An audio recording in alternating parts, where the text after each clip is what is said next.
નમસ્કાર મિત્રો, સ્વાગત છે તમારું ખેડૂત ખબર યુટ્યુબ ચેનલમાં। આ વિડીયોમાં આપણે આજના તાજા અને અગત્યના સમાચાર મેળવીશું। તો વિડીયોમાં આગળ વધીએ તે પહેલાં તમે અમારી ચેનલમાં નવા છો તો ચેનલને નીચે દર્શાવેલું લાલ કલરનું સબસ્ક્રાઇબ બટન દબાવી ચેનલને જરૂર સબસ્ક્રાઇબ કરી લેજો। તો ચાલો મિત્રો, આજના સૌપ્રથમ મુખ્ય સમાચાર જોઈએ। સરકારી કર્મચારીઓ માટે નવા નિયમો બનાવવામાં આવશે। મિત્રો, વાત કરીએ તો રાજ્ય સરકારે વર્ગ 3ના કર્મચારીઓ માટે ભરતી અને બઢતીના નિયમોમાં સુધારો કર્યો છે। વર્ગ 3ની સીધી ભરતી અને બઢતી માટે 80 અને 20નો રેશિયો જાળવવાનું અર્થઘટન ખોટું થતું હોવાના કારણે સુધારા પરિપત્ર કરવામાં આવ્યો છે। અહીં આપને જણાવી દઈએ કે 80% સીધી ભરતીથી અને 20% બઢતીથી જગ્યાઓ ભરવા માટેનું અર્થઘટન કરવામાં આવતું હતું, જે હવે નવા પરિપત્રમાં 20% યોગ્ય લાયકાતવાળા કર્મચારીઓને મળે તો તેને બઢતી આપવી અને જો યોગ્ય કર્મચારી બઢતી માટે ન મળે તો તે જગ્યા પણ સીધી ભરતીથી ભરવાનો નિર્ણય કરવામાં આવ્યો છે। આમ મિત્રો, વાત કરીએ તો હવે 20% સરકારી કર્મચારીઓને બઢતી આપવામાં આવશે અને જો આ 20% સરકારી કર્મચારી યોગ્ય ન હોય તો સીધી ભરતીથી કર્મચારીઓની જગ્યા ભરવાની ભરતી કરવામાં આવશે। ત્યારબાદના મહત્વના સમાચાર તરફ આગળ વધીએ તો ખેડૂતો અંગે સરકારનો મોટો નિર્ણય। મિત્રો, વાત કરીએ તો રાજ્યના પાટનગર ગાંધીનગરમાં કેબિનેટની બેઠક મળી હતી। આ બેઠક બાદ હવે ખેડૂતોના હિતમાં ભૂપેન્દ્ર પટેલ સરકારે મોટો નિર્ણય લીધો છે। વિગતો મુજબ રાજ્યમાં સાદા વરસાદ ખેંચાતા સરકાર એક્શનમાં આવી છે અને સિંચાઈ તેમજ પીવાના પાણી મુદ્દે કેબિનેટમાં ચર્ચા કરવામાં આવી છે। આ બેઠકમાં સૌરાષ્ટ્ર, મધ્ય ગુજરાત અને ઉત્તર ગુજરાતના વિસ્તારોમાં પીવાના પાણીને પ્રાધાન્ય આપવાનો નિર્ણય લેવામાં આવ્યો છે। આમ મિત્રો, વાત કરીએ તો ખેડૂતો માટે સરકાર દ્વારા મહત્વનો નિર્ણય કરવામાં આવ્યો છે। ત્યારબાદના મહત્વના સમાચાર તરફ આગળ વધીએ તો ભારેથી અતિભારે વરસાદ, 1 કલાકમાં 1.5 ઇંચ વરસાદ ખાબક્યો।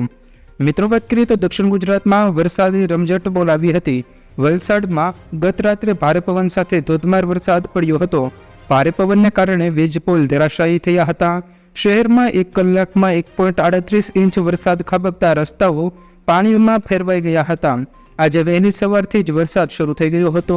આ સિવાય વહેલી સવારે કપરડામાં 1.25 ઇંચ જેટલો વરસાદ પડ્યો હતો। ઉપરાંત આજે સવારમાં જ રાજ્યના 13 તાલુકામાં વરસાદી માહોલ જામ્યો હતો। આમ મિત્રો, વાત કરીએ તો 1 કલાકમાં 1.5 ઇંચ જેટલો વરસાદ પડતા રોડ રસ્તાઓ ઉપર પાણી ફરી વળ્યા હતા। ત્યારબાદના મહત્વના સમાચાર તરફ આગળ વધીએ તો સીએમ ભૂપેન્દ્ર પટેલે નડાબેટમાં યોગ કર્યો।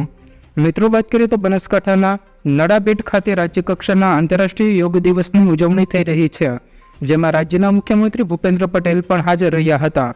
તેમણે અન્ય લોકોની સાથે વિવિધ યોગાસનો કર્યા હતા। સાથે જ યોગને દૈનિક જીવનનો ભાગ બનાવવા ગુજરાતના લોકોને અપીલ કરી હતી। તેમણે કહ્યું કે દિવસની શરૂઆત યોગથી થાય એનાથી વધુ સુંદર અને સ્વાસ્થ્યપ્રદ બીજું શું હોય। યોગ થકી ઉત્તમ મનુષ્ય, ઉત્તમ સમાજ, ઉત્તમ રાષ્ટ્રનું નિર્માણ થશે, તેમ સીએમ ભૂપેન્દ્ર પટેલે જણાવ્યું છે। ત્યારબાદના મહત્વના સમાચાર તરફ આગળ વધીએ તો પીએમ મોદીનો યોગ કાર્યક્રમ શરૂ થયો।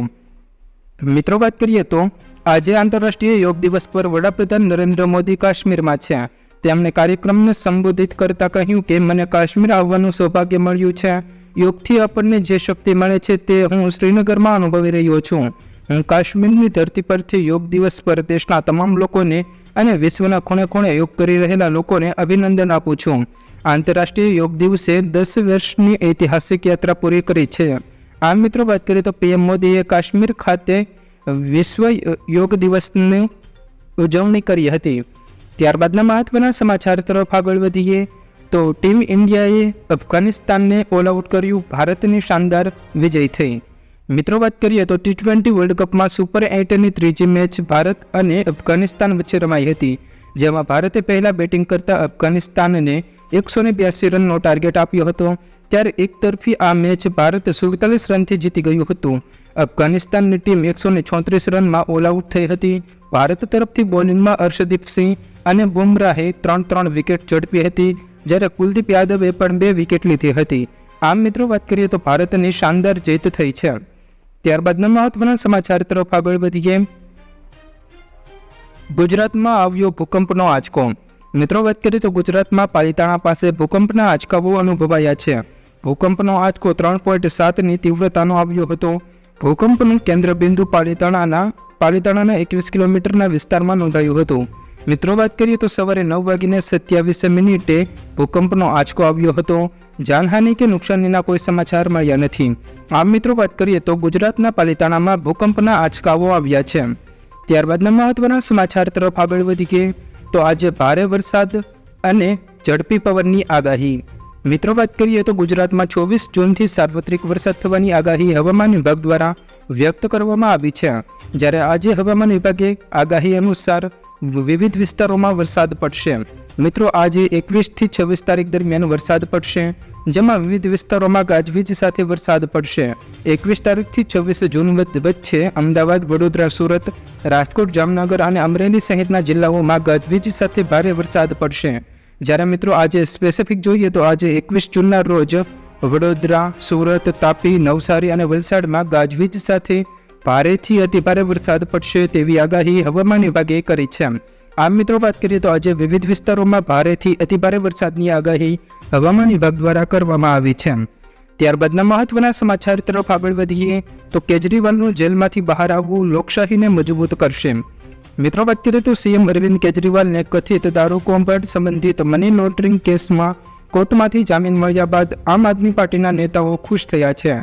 જામીન મળવા પર આમ આદમી પાર્ટીના સાંસદ સંજયસિંહે કહ્યું કે આવા સમયે અરવિંદ કેજરીવાલનું જેલમાંથી બહાર આવવું લોકતંત્રને મજબૂત કરશે।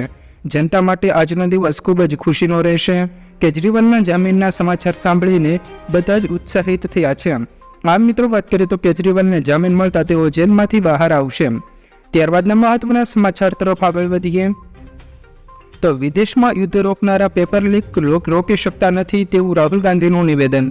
મિત્રો વાત કરીએ તો રાહુલ ગાંધીએ નીટ અને નીટ યુજીસી પરીક્ષાના વિવાદને લઈને વડાપ્રધાન નરેન્દ્ર મોદી પર નિશાન સાધ્યું હતું।